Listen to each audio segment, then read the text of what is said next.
Hi, welcome to Gattu's kitchen. ఈరోజు నేను మీకు బీరకాయ పొట్టు పెసరపప్పు కలిపి ఇలా కర్రీ ఎలా చేయాలో చూపిస్తాను. ఇది చాలా సింపుల్గా అయిపోతుంది, చాలా బాగుంటుంది కూడా. మనం పొట్టు తీసి పొట్టంతా మనం డస్ట్బిన్లో పడేస్తుంటాం, కానీ పొట్టుతో మనకు చాలా చక్కగా డైజెషన్ అవుతుంది, చాలా బాగుంటుంది. మనం వేస్ట్ చేయని వాళ్ళం కూడా అవుతాం. ఇలా చేసి చూడండి. మీకు కనుక నచ్చితే నా ఛానల్ని లైక్ చేయండి, షేర్ చేయండి, సబ్స్క్రైబ్ చేయండి. ముందుగా ఒక 4 స్పూన్లు నూనె వేసుకోవాలి. నూనె వేడెక్కినాక ఒక అర స్పూన్ ఆవాలు, అర స్పూన్ జీలకర్ర వేసుకోవాలి. ఆవాలు జీలకర్ర చిటపట్లాడగానే సన్నగా కట్ చేసుకున్నాయి ఒక 3 పచ్చిమిర్చి, ఇవి కూడా వేసుకోవాలి. ఒక్క నిమిషం కలుపుకోవాలి ఇవి. ఆ తర్వాత ఒక చిన్న ఉల్లిపాయ సన్నగా కట్ చేసుకొని ఇది కూడా వేసుకోవాలి.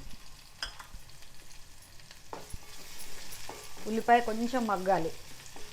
ఒక అర స్పూను అల్లం వెల్లుల్లి పేస్ట్, కొంచెం కరివేపాకు,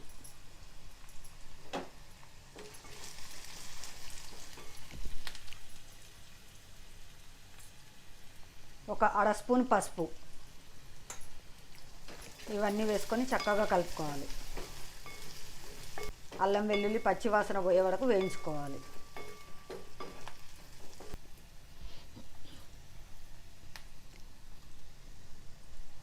ఆ తర్వాత బీరకాయ పొట్టు, ఇది బీరకాయ లేత బీరకాయలు శుభ్రంగా కడిగి మనం పొట్టు తీస్తాం కదా. చాలామంది చాలా ఎక్కువ పొట్టు తీస్తారు.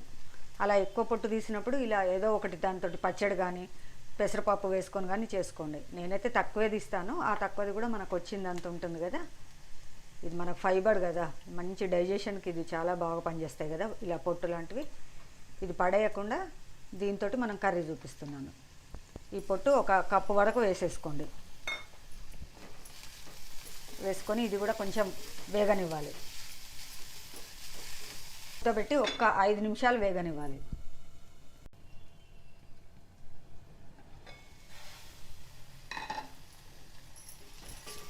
ఒక 5 నిమిషాలు ఇలా బాగా మగ్గిపోయింది కదా.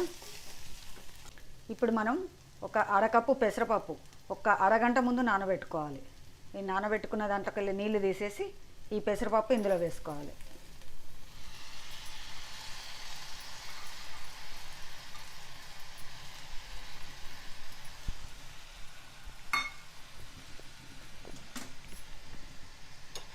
ఇదంతా ఒకసారి చక్కగా కలుపుకోవాలి. మూత పెట్టి ఒక 5 నిమిషాలు మగ్గనివ్వాలి.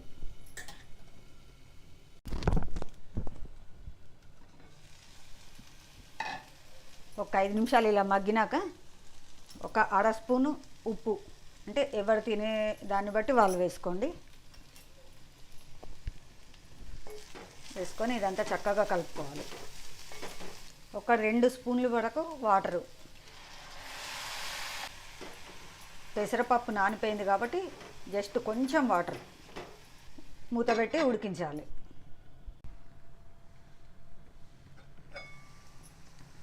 ఒక 10 మినిట్స్ మనం మధ్య మధ్యలో ఇలా మూత తీస్తూ తక్కువ సెక మీద ఉడికిస్తుండాలి. మనకి మూతకు ఆవిరి వస్తుంది కదా, ఆ ఆవిరి కూడా అందులోకి వేస్తే అదే సరిపోతుంది మనకు. ఇలా పెసరపప్పు అనేది ఉడకాలి కానీ విరిగిపోవద్దు, మెత్తబడొద్దు. ఇలాగే బాగుంటుంది, ఇది పొడి పొడిగానే బాగుంటుంది. ఇప్పుడు ఇందులో కొత్తిమీర చల్లుకొని స్టవ్ ఆఫ్ చేసుకోవాలి.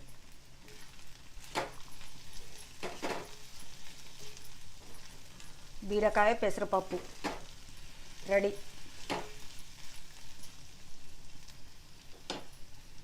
మనం మూత పెట్టేసి స్టవ్ ఆఫ్ చేసేసి ఒక 10 మినిట్స్ తర్వాత మనం వేరే గిన్నెలోకి మార్చుకోవాలి.